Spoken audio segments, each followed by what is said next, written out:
할렐루야. 우리 하나님의 은혜와 평강이 우리 새벽을 깨워 예배하시는 성도님들의 심령과 가정에 충만하기를 소망합니다. 기독교의 핵심은 예수님의 죽으심과 다시 사심입니다. 우리 본문에서도 사도 바울은 이러한 기독교의 핵심 가치를 우리 고린도 교회 성도들에게 가르쳐 주는 것을 볼 수 있습니다. 앞서 고린도 교인들은 서로 분열하고 다투는 일들이 있었습니다. 서로 당파를 지어 나누기도 하고 음행을 일삼고 또 받은 은사를 가지고 자신을 자랑하고 뽐내기도 하면서 연합하지 못했다라는 것입니다. 바울은 그러한 고린도 교인들을 향해서 우리는 한 몸 이룬 지체임을 너희가 기억하라 말씀합니다. 나보다 남을 낮게 여기고 받은 은사로 서로를 섬길 줄 아는 그리스도의 몸된 지체가 될 것을 말씀해 주는 것이죠. 우리는 주님의 몸된 교회를 이루는 한 지체임을 믿습니다. 성도 한 사람 한 사람이 모여서 주의 몸된 교회, 그리스도의 몸을 이루어가는 것이죠. 우리 모두는 다 불완전합니다. 근데 그러한 우리가 한 사람 한 사람이 주님 안에 연합할 때 서로가 서로의 부족함과 연약함을 채워주면서 온전한 한 몸을 이루어가게 되어 있는 것이죠. 받은 은사를 통해서 우리가 온전한 믿음을 이루어갈 수 있도록 봉사일과 주의 몸된 교회를 세워갈 수 있도록 이끌어가는 것이 또한 성령의 역사인 것입니다. 그래서 사도 바울은 뭐라고 우리에게 말씀해 줍니까? 너희는 먹든지 마시든지 무엇을 하든지 다 하나님의 영광을 위해서 하라. 이처럼 참된 가치를 발견하고 받아 누리는 자는 헛된 것에 흔들리지 않아야 하는 것이죠. 어떤 어려움, 시험 가운데 있을지라도 표대를 향해 나아가는 주의 성도들 되기를 예수님의 이름으로 축원합니다. 바울은 분열과 다툼이 있는 고린도 교인들을 향해서 흔들리지 말 것을 말씀합니다. 이를 위해 복음의 핵심 가치를 다시금 저들에게 가르쳐 주는 것이죠. 3절과 4절의 말씀 우리 한번 보겠습니다. 3절, 4절 같이 보겠습니다. 내가 받은 것을 먼저 너희에게 전하였노니 이는 성경대로 그리스도께서 우리 죄를 위하여 죽으시고 장사 지낸 바 되었다가 성경대로 사흘 만에 다시 살아나사. 예수님께서 우리 죄를 위하여 십자가에 죽으시고 장사 지낸 바 되었다가 사흘 만에 다시 살아나는 것, 이것이 바울이 전한 복음의 핵심 진리입니다. 예수님께서 우리 죄를 위해 대신 죽으시고 부활하셨습니다. 우리가 예수를 믿으면 죄 사함을 받고 하나님의 자녀가 됩니다. 그리고 마지막 때에 우리는 어떻습니까? 부활하여 영생 복락 가운데 들어가게 되는 것이죠. 이처럼 믿는 우리는 단지 이 땅에서 잘 살고 잘 먹고 잘 사는 것, 세상이 주는 시시한 복을 붙들고 살아가는 자가 아니라는 것입니다. 영원히 끊어지지 않는 복, 하나님 나라를 바라보는 귀한 믿음의 성도임을 우리는 잊지 말아야 하는 것이죠. 우리의 신앙은 어떤 신앙입니까? 부활 신앙입니다. 죽음으로 끝나는 것이 아니라 죽음은 영원한 생명의 시작임을 고백할 줄 아는 자이죠. 사단 마귀는 이 땅이 전부인 것처럼 우리를 속이지 않습니까? 그래서 지옥 백성 삼고자 한다는 것입니다. 우리 인생을 결코 죽음으로 끝나는 것이냐? 그렇지 않습니다. 한 번 죽는 것은 정하신 것이고 그 후에는 영원한 심판이 있다라고 했습니다. 모든 인생은 두 가지 길로 나누게 되어 있습니다. 구원받은 자, 멸망받을 자입니다. 영원한 천국 백성과 지옥 백성으로 나눌 것입니다. 그래서 죽음이라고 다 같은 죽음이냐? 성경은 주 안에서 죽는 자들이 복이 있음을 분명히 말씀하는 것이죠. 사랑하는 성도 여러분, 우리는 잠시 잠깐 머무는 이 세상이 아니라 영원한 하나님 나라를 소망하는 자임을 잊지 않기를 예수님의 이름으로 소망합니다. 1절의 말씀을 우리 다시 한번 읽어보겠습니다. 본문 1절의 말씀을 우리 같이 읽어보겠습니다. 형제들아, 내가 너희에게 전한 복음을 너희로 알게 하노니 이는 너희가 받은 것이요 또 그 가운데 선 것이라. 사도 바울이 고백하죠. 내가 너희에게 전한 복음을 너희가 받았다라는 것이죠. 복음은 무엇입니까? 전해주고 전해받는 것입니다. 누가 전해주지 않으면 받지 못하는 거죠. 바울의 그 시작이 어떠했습니까? 핍박자라고 말씀하죠. 예수 믿는 자를 때리고 감옥에 가두고 심지어 죽게 하던 자가 이 바울이었습니다. 그렇게 핍박하는 데 열심을 내던 바울이 믿는 자를 박해하기 위해서 또 다메섹으로 가던 가운데 빛 가운데 부활의 주님을 경험하게 되죠. 바울을 향해 나의 택한 그릇이라 말씀하시는 그 주님의 음성 가운데 이 바울이 바뀌어지게 됩니다. 핍박자에서 전도자로 전환이 되었습니다. 이때부터 바울은 어떠합니까? 복음을 전함에 있어서 자신의 생명도 아까워하지 않습니다. 죽음의 위기 속에서도 복음 전도의 사명을 충성되이 감당하던 자, 이 사도 바울입니다. 바울처럼 선교사로 사명을 감당하는 이들, 각자의 자리에서 복음을 전하는 이들로 인해 점차 구원받는 그 수가 전 세계적으로 많아지게 되는 것이죠. 우리나라도 어떻습니까? 처음부터 예수님을 알았습니까? 아니죠. 선교사님들의 헌신과 순교가 있었기 때문에 복음이 전해지게 되었지 않습니까? 복음이 전해지고 그 복음이 싹이 나고 꽃이 피고 열매가 되어가는 그 과정 가운데는 헌신되고 순교하는 믿는 무리들이 있었다라는 것이죠. 하나의 미랄이 되어서 곳곳으로 주의 복음이 전해졌습니다. 우리도 누군가의 헌신과 복음 전도에 있어서 우리가 구원함을 잊지 않았습니까? 그리고 이제는 우리도 어떻습니까? 그 구원의 감격에 감사함으로 우리도 주의 복음을 전하는 자가 되었다라는 것이죠. 주의 복음이 전해지는 곳마다 놀라운 변화와 능력은 나타나게 되어 있습니다. 복음을 전하는 자에게 능력이 있는 것이 아니라 복음 자체가 되시는 예수 그리스도의 그 이름에 능력이 있다라는 것입니다. 예수님의 이름에 권세가 있습니다. 사단 마귀가 쫓겨나는 것은 예수 그리스도의 이름에 권세가 있기 때문입니다. 육신의 질병과 병마가 예수 그리스도의 권세 앞에 떠나가게 되어 있습니다.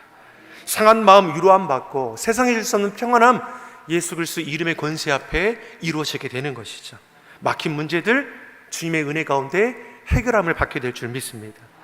그래서 바울이 우리에게 고백해 주는 것이 무엇입니까? 아무것도 염려하지 말고 모든 일에 기도와 간구로 너희 구할 것을 감사함으로 하나님께 아뢰라. 그리하면 모든 지각에 뛰어난 하나님의 평강이 그리스도 예수 안에서 너희 마음과 생각을 지키시리라. 이러한 복과 은혜를 주님 안에서 누리며 살아갈 수 있는 것이죠. 그러니 뭐라고 말씀합니까? 그 복음의 가치를 잃어버리지 말라라는 것입니다. 우리를 향한 주님의 크고 놀라운 그 은혜 가운데 거하는 주의 성도 되기를 예수님의 이름으로 축원합니다. 바울은 계속해서 고린도 교인들에게 권면하죠. 우리 9절의 말씀을 우리 같이 한번 보겠습니다. 9절의 말씀 같이 보겠습니다. 나는 사도 중에 지극히 작은 자라 내가 하나님의 교회를 핍박하였으므로 사도라 칭함을 받기에 감당치 못할 자로라. 아멘. 사실 나는 사도 중에서 어떻습니까? 지극히 작은 자일 뿐이라 고백하고 있습니다. 나는 하나님의 교회를 핍박하던 자였고 사도라 불릴 만한 자격이 자신에게는 없다라는 것이죠. 바울이 생명을 다해 복음을 전할 수 있었던 것도 자격 없는 자신을 예수님이 만나주시고 이전에 자신처럼 주님을 알지 못하는 자에게 복음 전할 자로 불러주셨기 때문입니다. 그게 은혜이죠. 전적인 하나님의 은혜를 아는 자는 이것저것 따지지 않습니다. 부르심에 감사하여 그 말씀에 순종할 수밖에 없는 것이죠. 사도 바울이 그러합니다. 주님이 간건적으로 만나주셨습니다. 그 은혜 가운데 구원해 주실 뿐만 아니라 복음 전할 자로 택하여 불러주셨습니다. 그 은혜 가운데 감사함으로 그 부르심에 순종하여 생명을 다해서 주의 사명을 감당하는 것이죠. 저와 여러분도 마찬가지일 줄 믿습니다. 주님 말씀하시면 내가 나아가겠습니다. 이처럼 순종하는 자를 주님께서 기뻐하시고 감당할 수 있도록 주의 능력도 더해 주심을 믿습니다. 내게 능력 주시는 자 안에서 내가 모든 것을 할 수 있느니라. 우리는 부족하고 연약합니다. 그러나 우리 주 하나님은 능력이 하나님이 되시죠. 능치 못함이 없으십니다. 그 능력의 주님이 우리를 위해 죽으시고 다시 사셨습니다. 우리를 주의 자녀로 인쳐 주셨습니다. 죄와 사망의 권세를 끊어 주셨습니다. 이제 그 무엇도 우리를 정죄할 수 없다 말씀합니다. 사도 바울은 자신이 하나님의 사도임을 이 서신절을 통해서 늘 고백하지 않습니까? 많은 사람들이 사도 바울을 향해서 네가 정말 예수의 사도냐? 네가 언제 사도로 부름을 받았느냐? 이런 의심의 소리를 들었다라는 것이죠. 그때마다 바울은 무엇입니까? 담대히 선포합니다. 부활의 주님을 자신이 만난 것과 이방인을 위해 택한 그릇이라 부르신 주님의 그 말씀 앞에 내가 순종하여 나아갔음을 담대히 선언하는 것이죠. 어디 가든지 주의 사도임을 고백하며 받은 복음을 담대히 전해줄 수 있는 것이죠. 그리고 이 모든 것이 결코 내 자랑과 나의 고백이 아니라 하나님의 은혜임을 증거하는 것입니다. 그러니 10절에 우리가 너무나 잘 아는 고백이 나오지 않습니까? 10절의 말씀을 우리 같이 한번 읽어보겠습니다. 그러나 나에다 된 것은 하나님의 은혜로 된 것이니 내게 주신 그의 은혜가 헛되지 아니하여 내가 모든 사도보다 더 많이 수고하였으나 내가 아니요 오직 나와 함께하신 하나님의 은혜로라. 아멘. 나에다 된 것은 하나님의 은혜로 된 것이니. 은혜가 무엇입니까? 값없이 베푸신 하나님의 선물이죠.